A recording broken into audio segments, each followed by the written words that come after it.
Qu'est-ce que vous allez faire, belle-mère? Zénon sur votre propre gendre. Personne ne vous croira.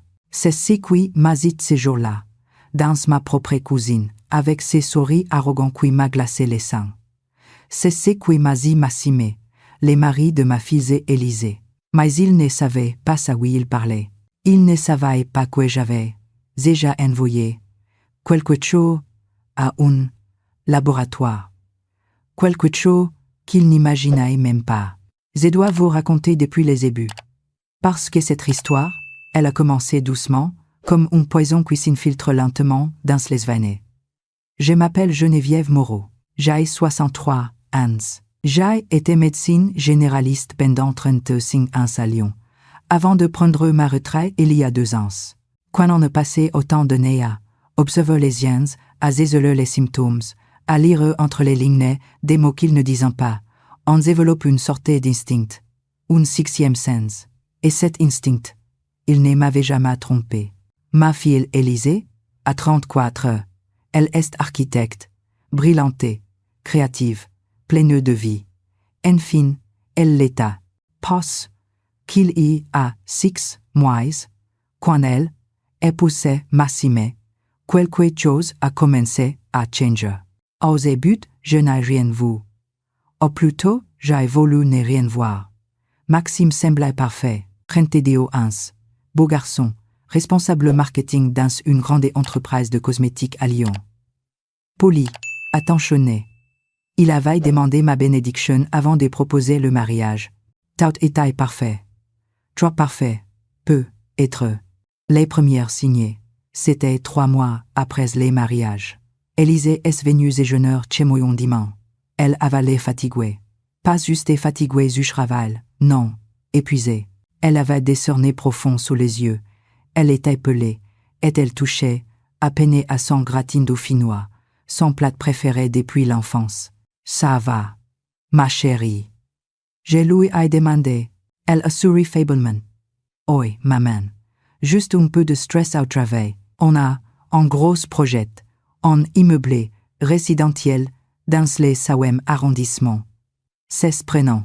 Mais quelque chose dans sa voix ne collait pas. Et puis il y avait Maxime, assis à côté d'elle, qui mangeait avec appétit, qui parlait avec enthousiasme de son dernier lancement de produit, de sa promotion prochaine. Lui, il avait les reins pleine forme. Tout devrait peu être consulté un médecin. J'ai suggéré. Tout a l'air vraiment épuisé. Maxime s'occupe bien de moi.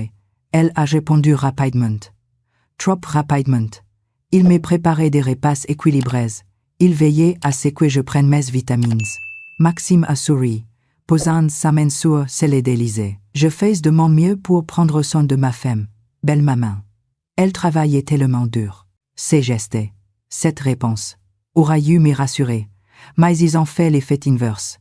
Parce que j'ai vu quelque chose dans les yeux d'Élise. Un éclair de... Quoi? De peur? Non, pas exactement. De résignation. Peu. Être. Laisse-moi en passer. Élisée venait de moins en moins. Toujours une excuse, un projet urgent, une migraine.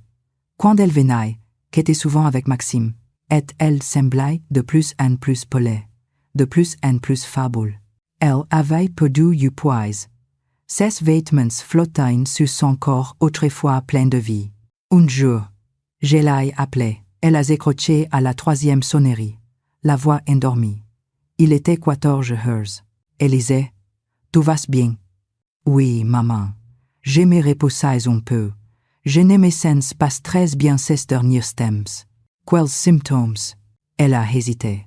J'entendais du bruit en fond, comme si quelqu'un bougeait dans la pièce. Des nausées, surtout le matin. Des vertiges. Je suis tout le temps fatigué. Maxime pense que c'est peut être l'anémie. Il m'achetait des compléments de fer. Anémie. Peu, être. Mais quelque chose ne collait toujours pas. Des nausées matinales. J'ai senti mon cœur s'accélérer. Élisée, tout est peu.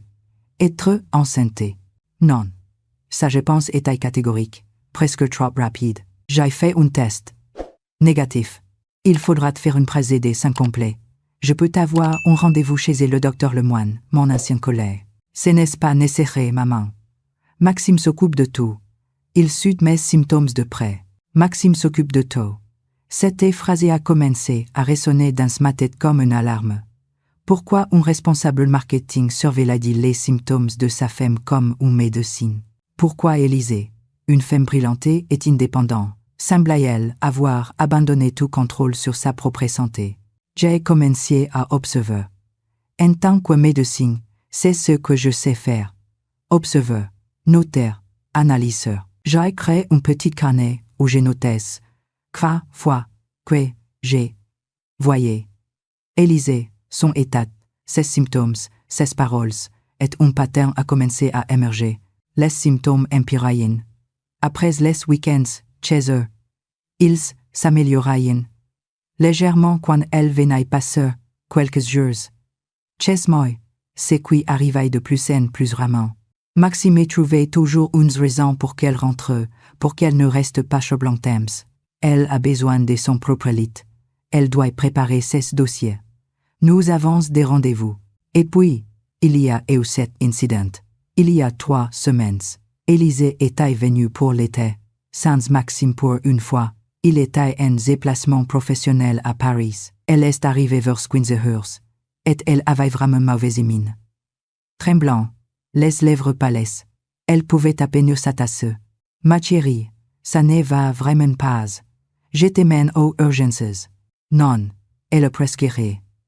Non, maman, s'il te plaît. Maxime serait furieux s'il l'apprenait. Il dit que j'exagère toujours, que je suis hypochondriaque. Hypochondriaque. Élisée, qui n'était jamais allée chez les médecins sans raison sérieuse de toute sa vie. Élisée, regarde-moi. J'ai pris 16 semaines. Elle était glacée. Quelque chose ne va pas. Et je ne parlais pas seulement de tes symptômes physiques. Pourquoi as-tu peur de Maxime?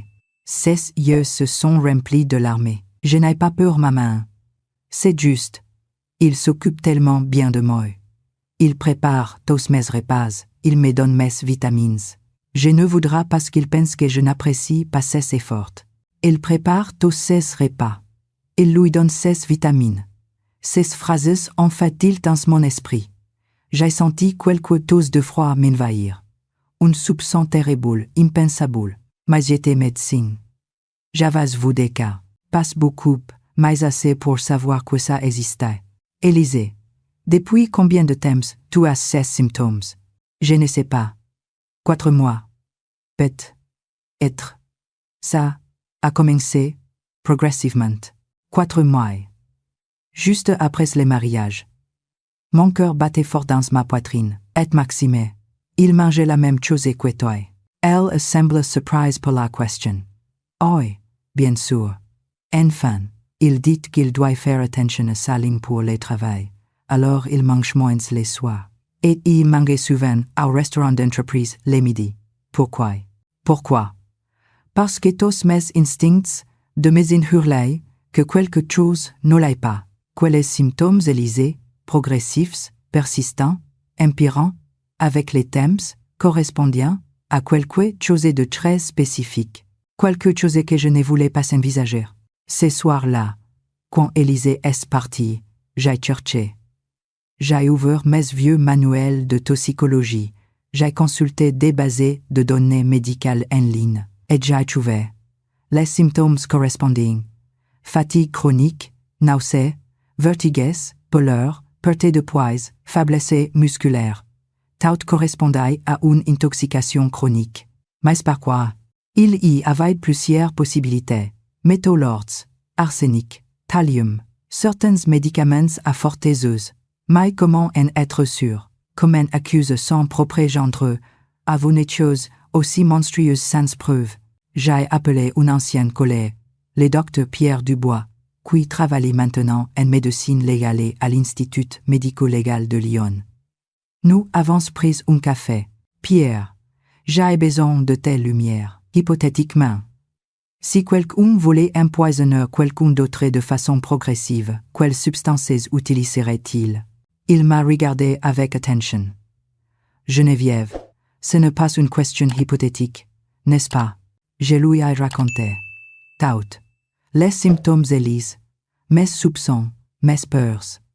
Il a écouté en silence, son visage devenant de plus en plus grave.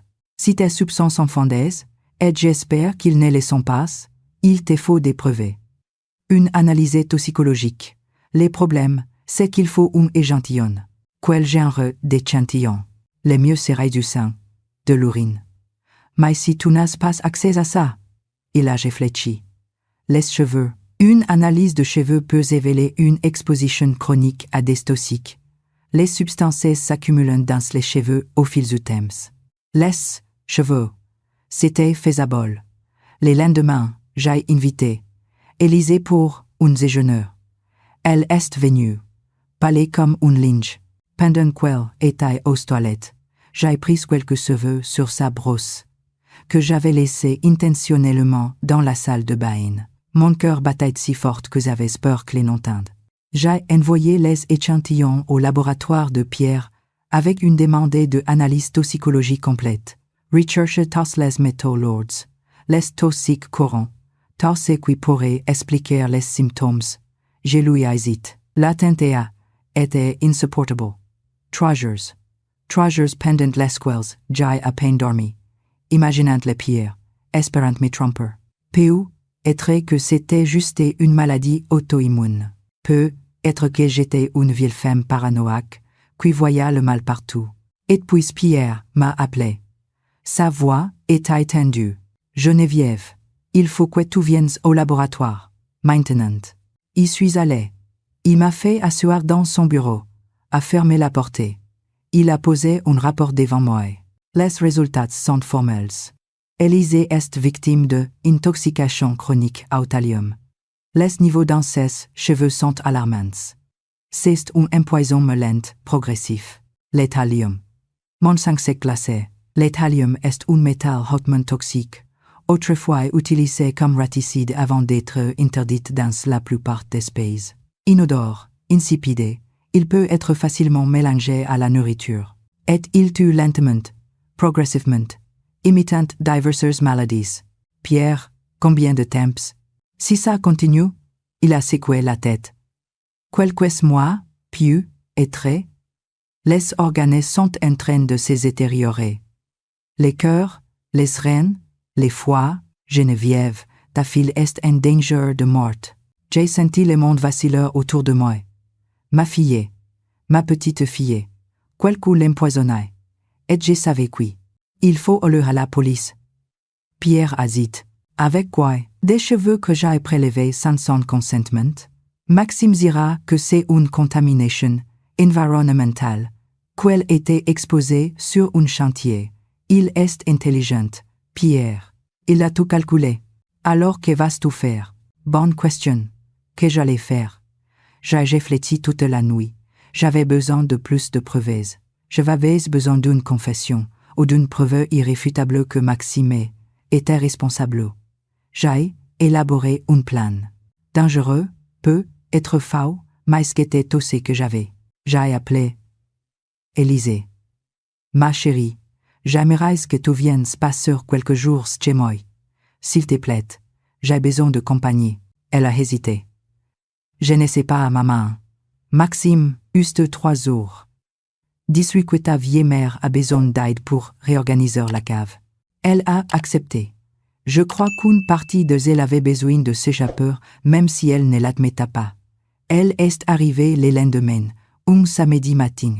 Maxime l'a ébosé, ses souris charmeurs aux lèvres. Prenez soin de elle, belle maman. Elle est fragile ces derniers temps. Oh, ne t'inquiète pas. Je suis médecin, je rappelle. Quelque chose a traversé son regard. Un éclair. De la peur. De la colère.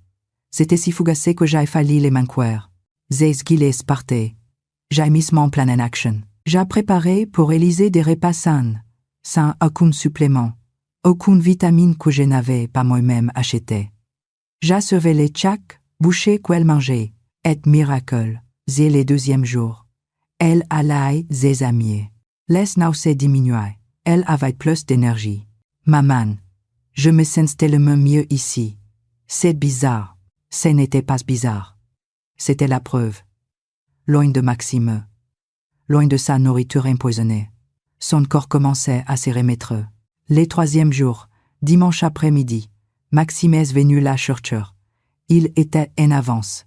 Je l'ai fait entrer dans le salon. Élisée était à l'étage, elle prenait une douche. Vous savez, Maxime, j'ai commencé. Ma voix calme et ferme.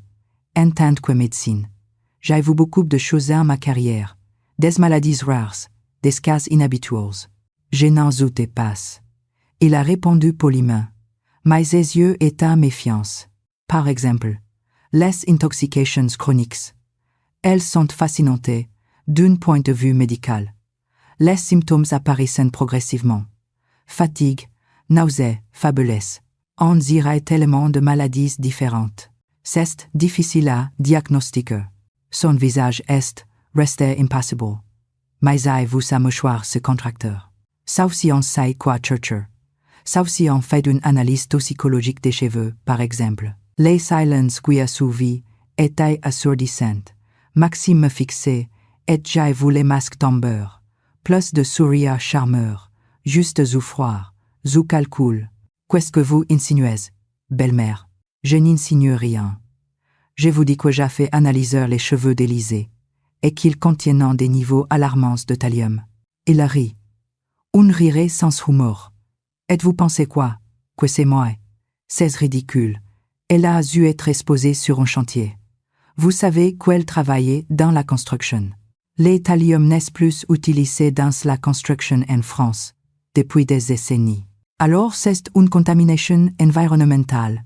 De vieux bâtiments, dont les niveaux diminuent miraculeusement, et qu'elle passait quelques jours loin de votre domicile. Ses yeux se sont rétrécis. Vous jouez à un jeu dangereux. Non, c'est vous qui jouez à un jeu dangereux. Et je sais pourquoi. J'avais fait mes recherches.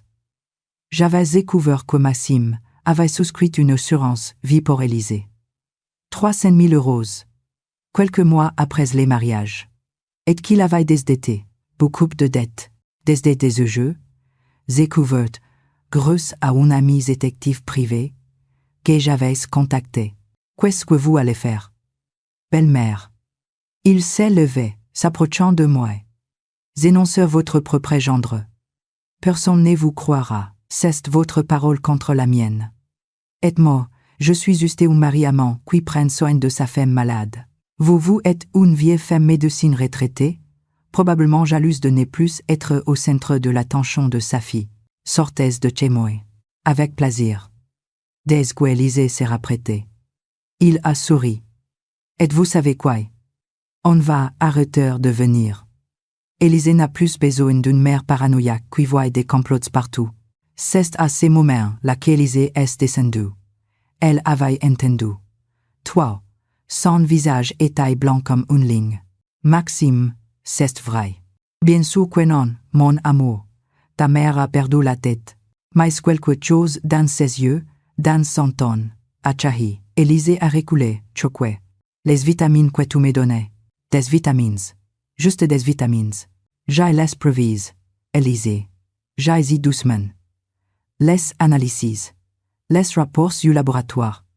Et j'ai déjà contacté la police. Ils arrivent. C'était un bluff. Je n'avais pas encore contacté la police. Mais Maxime ne le savait pas. Et à cet instant, il a paniqué. Il s'est précipité vers la portée. Mais Élysée lui barra les chemins. Pousse-toi. Non. Pour la première fois depuis des mois, elle avait de la force dans la voix. Non. Si tu pars, tu confirmes tout. Ta mère mène. Alors pourquoi tu paniquais?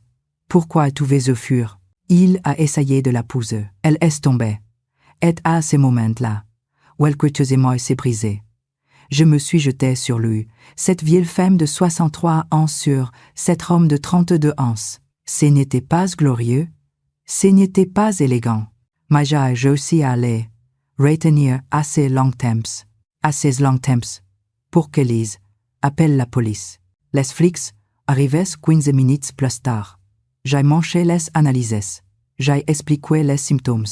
Pierre, mon collègue, a confirmé par téléphone. Et quand la police a fouillé la voiture de Maxime, ils ont trouvé un petit flacon dans la boîte à gants. Du sulfate de thallium. acheté illégalement sur le dark web, comme le long de cover plus tard. Maxime a été arrêté, et l'enquête a révélé toute l'histoire, les dettes de jeu, l'assurance vie, les recherches sur Internet sur les poisons indetectables, les commandes sur les dark web. Tout était là. Il avait tout planifié méticuleusement. Un empoisonnement, l'un qui aurait ressemblé à une mort naturelle. Une insuffisance organique. PE, être un cancer fulgurant. Qui aurait soupçonné les jeunes maris aimants. Elise a été hospitalisée immédiatement. Les traitements par chelation a commencé. C'était long, douloureux.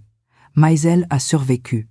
Ses organes étaient endommagés, mais passe irrémédiablement. Les médecins ont dit que si j'avais attendu un mois de plus, il aurait été trop tard.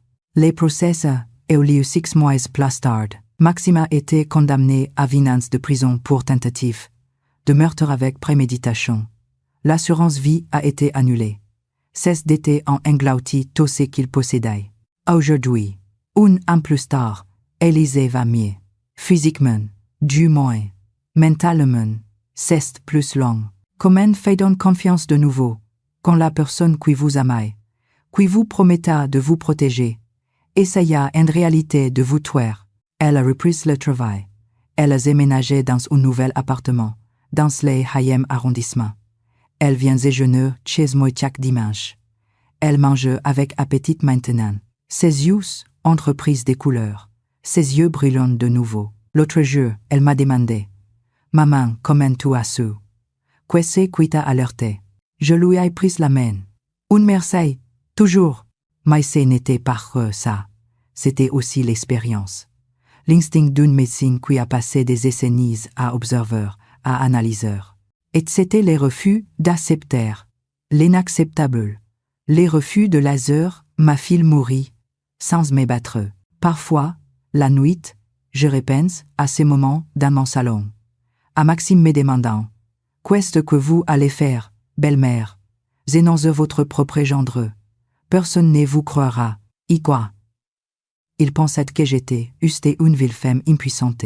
Il pensait que son charme, son intelligence, sa planification méticuleuse les protégerait. Il ne savait pas que j'avais déjà envoyé quelque chose à un laboratoire, que j'avais déjà les preuves. Il ne savait pas qu'on ne sous-estime jamais une mère, surtout une mère qui est aussi médecine. Voilà mon histoire, celle d'une mère qui a sauvé sa fille, passe avec des pouvoirs extraordinaires, passe avec de la violence, mais avec de l'observation, de la science et un amour inconditionnel. Si vous lisez ceci et que vous avez un doute sur la santé d'un projet, faites confiance à votre instinct. Posez des questions. Observez. N'ayez pas peur de paraître paranoïaque, parce que parfois, cette paranoïa peut te sauver une vie.